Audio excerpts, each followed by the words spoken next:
This is Greg Denweiler, and you're listening to another episode of the Dividend Mailbox, a monthly podcast about dividend growth.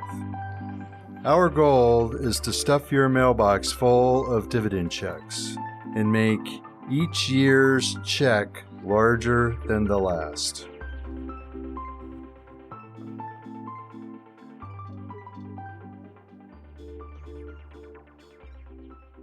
Welcome to episode 24 of the Dividend Mailbox. And today, we're really going to hit on the topic of discipline. And the reason is, I hope, apparent as we go through this, because one of the biggest problems when you invest in the market is whatever you're doing at some point doesn't work very well. And what the market is really good at doing is trying to get you to change your mind. It tries to get you to do something different. And usually, almost always, that never has a good outcome longer term. So today, we're going to look at how the market ebbs and flows and how the last few years, performance was much better last year, not as good this year, but the income continues on. And that is the main point. We want to make sure we focus on dividend growth, which ultimately leads to total return, and that's what creates wealth. So you should get something out of this. And at the end, we do have a listener question. And please, remember that if you submit a question and we use it, you'll get a Dividend Mailbox Yeti mug.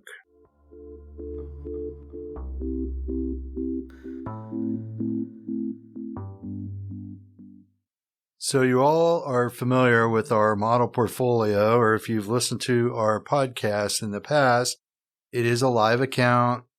We use it sort of as the foundation of what we do, but all of our individual client accounts are all different because they do have other things in them and they have different objectives. But back to our model portfolio, it's kind of designed to show whether our strategy is on track and kind of how we're doing overall. That's the main reason why we use it. So what if I told you that year to date versus last year at this time, year to date for the first 5 months, your income was up 22%. Your first thought would probably be, these guys are doing an unbelievable job. Well, what if I told you last year the model portfolio earned $1,630 of income, and this year we should hit around $1,860. That's going to give us 13% growth in our income. So again, our target is 7% a year, which implies that it doubles every 10 years. But our current estimate of $1,860 for our model portfolio includes the dividend raises that we've already received this year. And we've actually got a little bit of margin of error because a few of our companies in our model portfolio have yet to increase their dividends. And just looking at the 4-quarter cycle, a few of them are due to have a dividend bump. So our income is quite likely to be even better than what we're looking at right now. And in full disclosure, this also includes the dividend cut that we received from Intel. So one of the great things about dividend growth is you can have a dividend cut and you can still maintain the growth of your income. And what I would strongly suggest is go back and listen to episode 21, where we go into Intel and how we're able to maintain and continue to grow our income. And the great thing about this strategy, again, is the predictability of it, because dividend growth stocks, the companies tend to want to stay on that growth track. And as we have talked about in the past, when you look at payout ratios and earnings growth, it does put some fairly good predictability into your dividend growth stream. So either way, with 22% income growth in 2022, and we're looking at potentially 13% growth in 2023, you're probably thinking things are going pretty good. And, the market right now, year to date, is up somewhere around 12%. Our dividend growth is ahead of that. But you have to keep in mind that there is a timing issue here.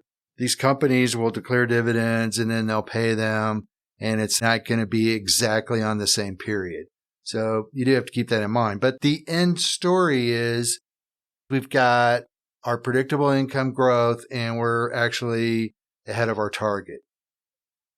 But since we're going to call this episode the discipline episode, we have to look at the complete story.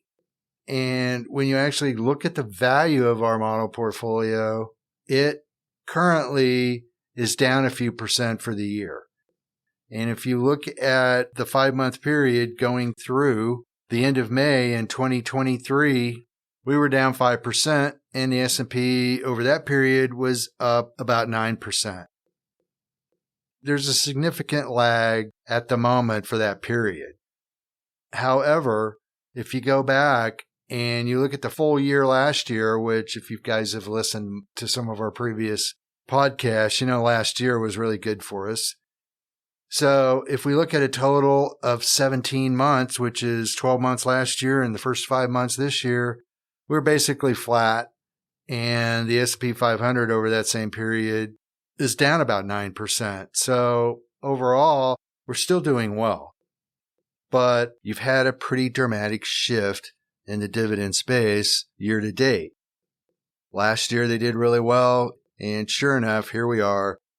Through the end of May, things have changed. But here's where discipline comes in. You have to understand that every strategy comes in and out of favor. Growth, value, a high dividend strategy or a dividend growth strategy or technology. From last year to this year, you've really seen it play out in the market where tech did really poorly last year and has just really come roaring back this year.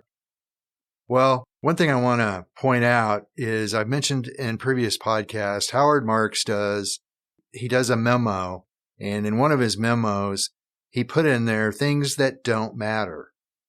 And he lists several bullet points: short-term trading, short-term events, short-term performance, volatility, hyperactivity. All of these things don't add to your long-term success. And that's according to Howard Marks. But if you just look at the marketplace and how fast things can change, it's just really to your benefit to stay disciplined and stay to your core strategy. If in fact you do have a growing cash flow, that's what creates wealth over time. So the discipline really comes in when things are good, great, but you don't let outperformance get you overcommitted. Don't just back the truck up and load everything you have into it. Part of that discipline also is you just don't jump in and buy anything at any price. You want to try to get dividend growth at a reasonable price, which means you don't want to pay too much for it and get swept up when things are going really well. And when things aren't doing well, are you going to panic just because you've got a few months where you are lagging and you're lagging significantly? Actually, you start to potentially look at ideas. And one of them was MTB Bank that we talked about last month, where there's some potential value there. But it really is simply the market may reward you very well for a while, or it may make you think that you have become a complete idiot. The best thing to do most of the time is to do nothing. And that's probably the best example of discipline. Just let the long term play out. If you want to be successful as a long-term investor, you have to be willing to stick to your discipline, and you have to know what your discipline is, because the market, it almost seems like its job is to seduce you and to get you to change whatever you're doing. That is what creates problems, and you want to just stick to the middle of the road. So in the end, dividend growth is a strategy that works and it builds wealth. We've talked about this over and over. It's not the only thing that works, but it's a great strategy that's somewhat simple to comprehend, and it helps keep you on your path and keeps you disciplined.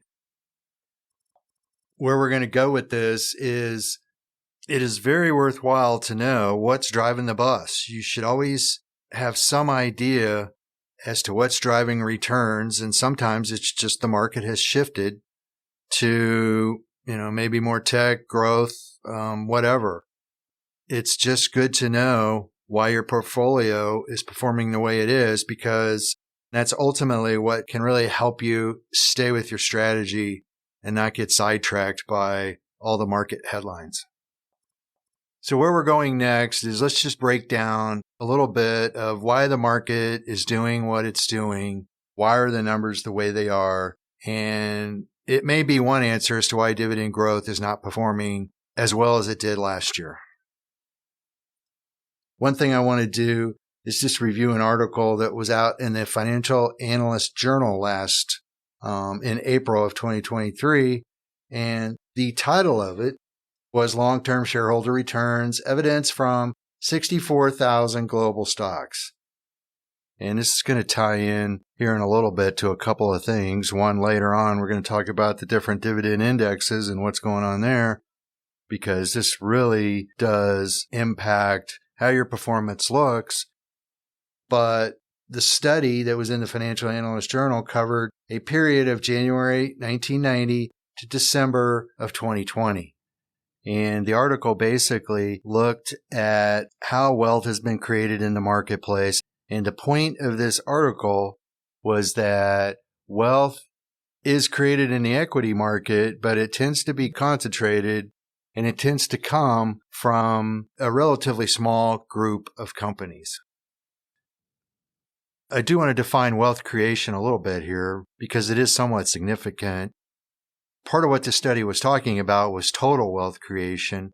And what I mean by that is if Apple goes from $3 trillion to $6 trillion, it has created $3 trillion of wealth. Well, that's a lot of money. But if Williams-Sonoma goes from $8 billion to $16 billion, it still doubled your wealth. It creates just as much wealth for you as a company that has a much larger market cap. But in the total marketplace, it just hasn't created near as much wealth overall. If a $3 trillion company just goes up 10%, that's $300 billion. But a small company can double or triple and not come anywhere close to creating as much total wealth. So therefore, they're not going to make it onto this list, or they're not going to make it towards the top. But the only thing that matters is what wealth you're creating. You want the higher returns. You don't really care about total market wealth creation. The big difference is it does drive these indexes and how they perform. And when you're in the dividend space, you are deviating from what the overall market is doing. So you do kind of have to keep this study in perspective, but that'll become a little clearer here in a second. So first of all, quickly going over this article, what it showed was the top 50 firms globally and how much wealth was created. And the number one, you would probably guess, and it's Apple. And over that 30-year period, it has created almost $2.7 trillion of shareholder wealth. And the stock has performed extremely well. This is not directly about performance, although obviously Apple has done well. But number two is Microsoft. It's created about $1.9 trillion of wealth. And then number three is Amazon, $1.5 trillion. Exxon shows up as number 11. It was about $450 billion. And then just to kind of give you a baseline here of what this looks like, you get down to the 19th position, and it's Coca-Cola. And there you've got about $330 billion of shareholder wealth that's been created. Now, one of the things that you pick up fairly quick as you go on down the list, if you didn't own one of these stocks in the top 5, top 10, then you can deviate from the index dramatically from time to time. But I want to mention, you look at dividend growth and you look at the overall market, how much are you giving up? on the top 35, 26 of them pay dividends and 9 of them do not. And the top 2 on this list is Apple and Microsoft. And guess what? They're great dividend growth stories. The only problem with them is the yields are below 1%. So if you're trying to live off the money, it makes it a little bit more challenging to live off their income. But as we've mentioned before, it doesn't mean that you're out of some of the best performing parts of the marketplace. I mean, we actually do own Microsoft in a lot of clients' accounts. It's just not in the model portfolio. However, I'd like to go into a little bit more detail how some of these positions in this wealth creation chart, just how they've performed and how significant dividends do impact this. In fact, when you add dividends in on some of these higher dividend payers, it can bring the returns back up to either close to or even exceed what the overall market's been doing. The S&P 500 for that 30-year time space was up 962%. And if you look at the price return of Exxon over that period of time, Exxon was up 230%. Chevron, it was up 400%. Walmart, it actually beat the S&P 500. It was up almost 2,500%.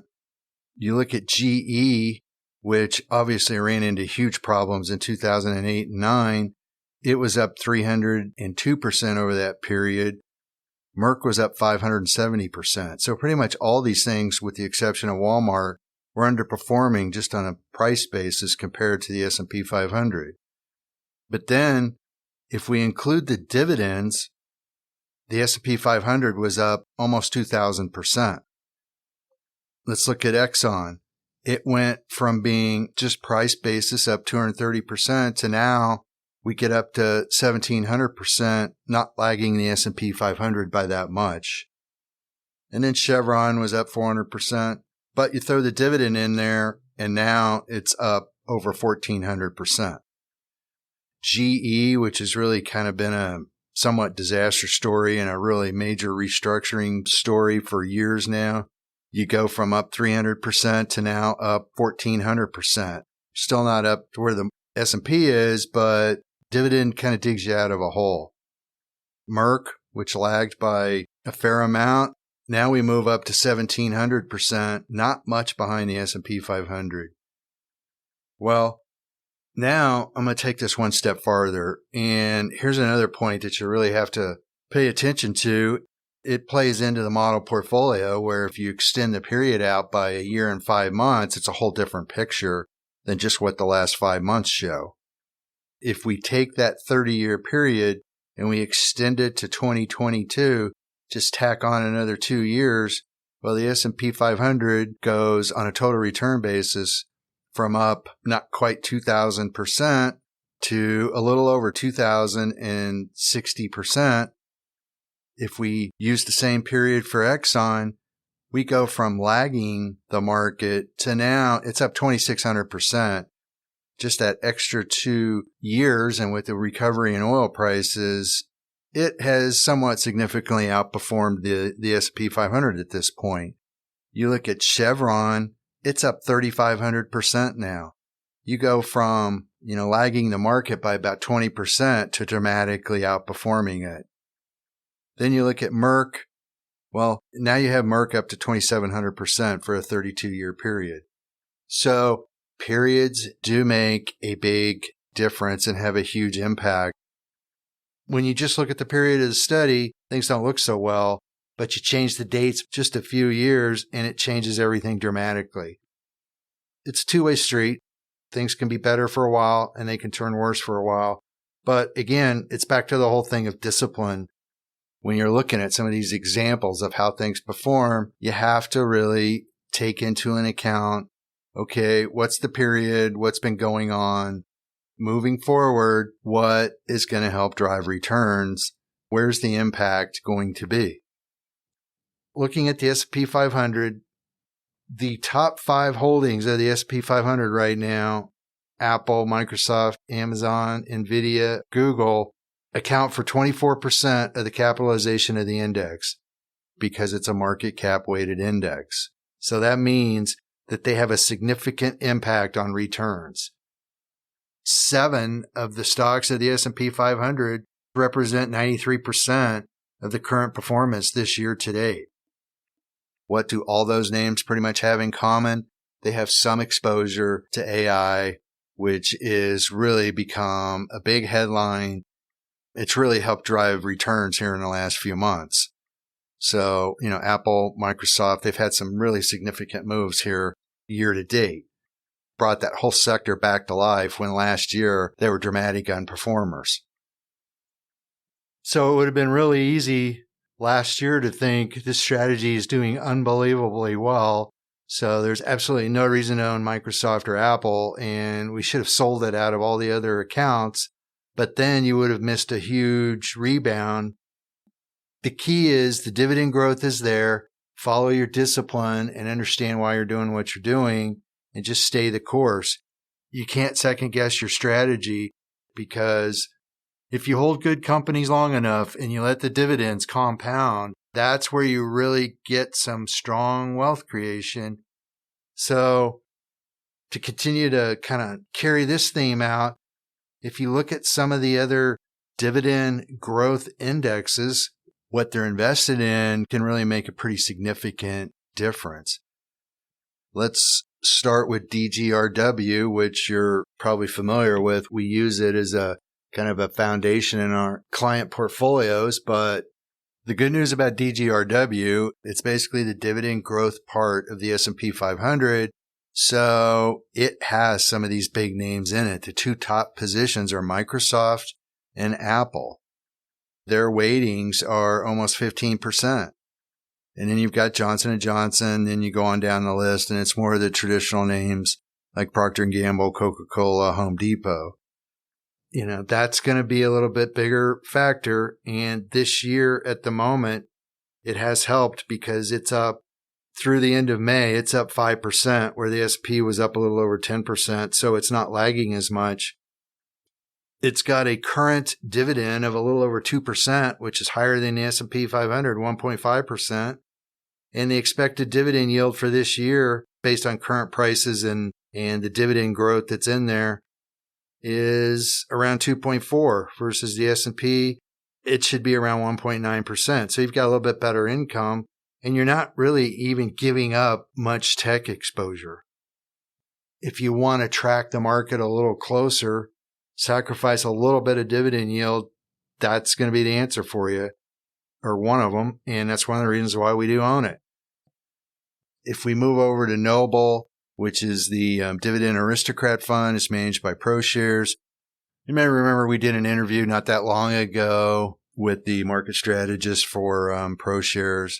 Noble owns everything in it are companies that have raised their dividends for at least 25 years. Last year, it outperformed the market. This year, we're giving some of it back. Through the 1st of June, it's down a little over 1%. And again, it's lagging the market by more. And the issue there, it doesn't have the tech exposure because Apple, Microsoft, they haven't paid dividends for 25 years, so they're not in there. But you still have the income growth there. It has an expected dividend yield this year of 2.67%. So you start picking up yield. And the other thing that's a little bit better about Noble is that it is an equal weighted index. So all the components roughly have the same exposure. So you got a little bit more diversification, and you've got a little bit better dividend growth. So now let's go out one step farther. And this is where, again, you got to look at discipline, and you have to look at, why do I own what I own? A past performer in the dividend space has been the Schwab Dividend Fund, SCHD. There for a few years, up until this year really, it was one of the best performing of the dividend-based ETFs. But this year, it's down through the 1st of June, it was down 6.7%. It's the worst performing of our 3. It's pretty much an equal weighted portfolio. All the positions have the same weight. Broadcom is in there. There's PepsiCo, Merck, Coca-Cola, Cisco, which is a little bit of an older name now in tech, Home Depot, Chevron, Pfizer, UPS. In this portfolio, it's a little bit higher dividend focused and it's not market cap weighted. So you're not going to have the top performers really helping to drive the index. But it's also got the highest dividend yield. Right now, it's about 3.7%. And the estimates for this year is that it's going to be up around 4.7. So you've got a better income. But when you just use that matrix to make an investment decision, you have to understand that you're really moving away from predictability and you're potentially going to give up total return. The higher dividend stuff, usually they're not growing as fast just because they're paying more of their capital out in dividends, and the reinvestment opportunities, not always, but usually they're just not quite as attractive, which is why they're bigger dividend payers. So you always got to look at what are you giving up and what are you trying to gain overall. The great thing about DGRW over time, it just doesn't stray too far from the S&P 500 because it represents more of what the S&P 500 looks like. As you go from Noble, you start to move away from that. If you look at some of these tech stocks that have had big moves, maybe I want to skew my portfolio away from those, which then Noble and the Schwab fund make a lot of sense because from a risk standpoint, you're thinking I'm not buying some of those relatively expensive stocks. So, all this plays into how you manage your portfolio long term. But in the end, the good news is all these funds are really set up to grow dividends. So to wrap this portion of the podcast up, the idea that I really want to stress and leave you with, we're not going to worry about the fact that at the moment we're lagging. The market has shifted. It's gone back much more towards tech.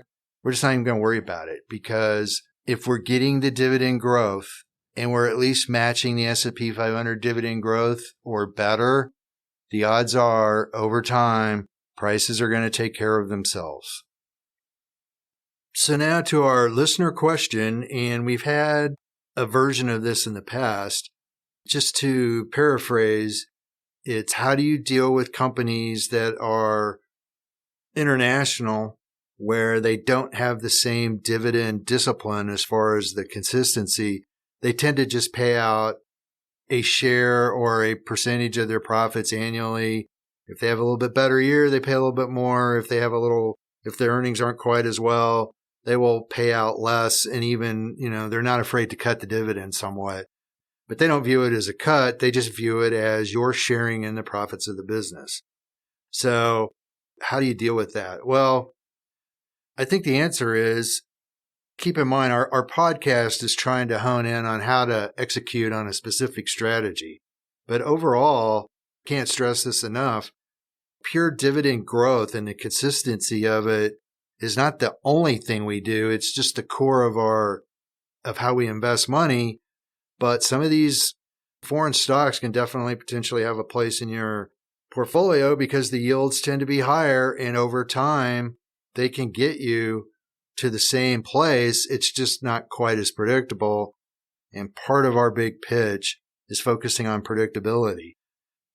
So the higher yield of a foreign equity can potentially compensate you and offset the fact that it's not going to be as predictable. And the next year there might even be a lower dividend.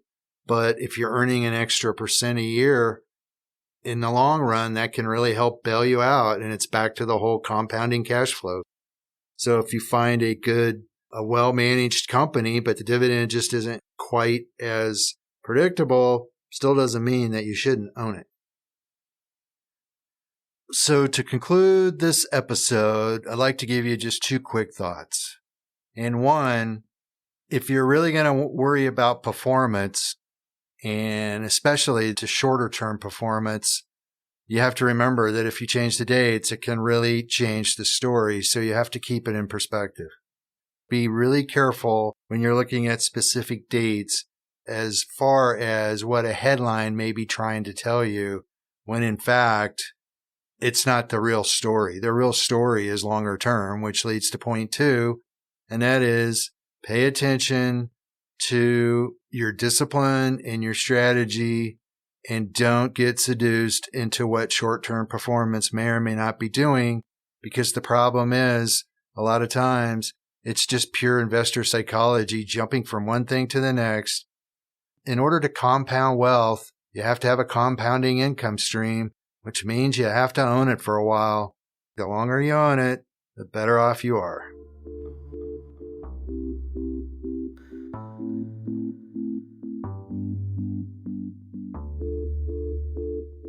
If you enjoyed today's podcast, please leave us a review and subscribe. If you would like more information regarding dividend growth or our investment strategy, please visit growmydollar.com. There you will find previous episodes and also our monthly newsletter.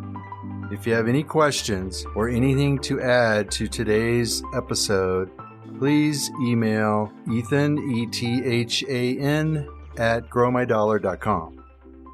Past performance does not guarantee future results. Every investor should consider whether an investment strategy is right for them and all the risk involved.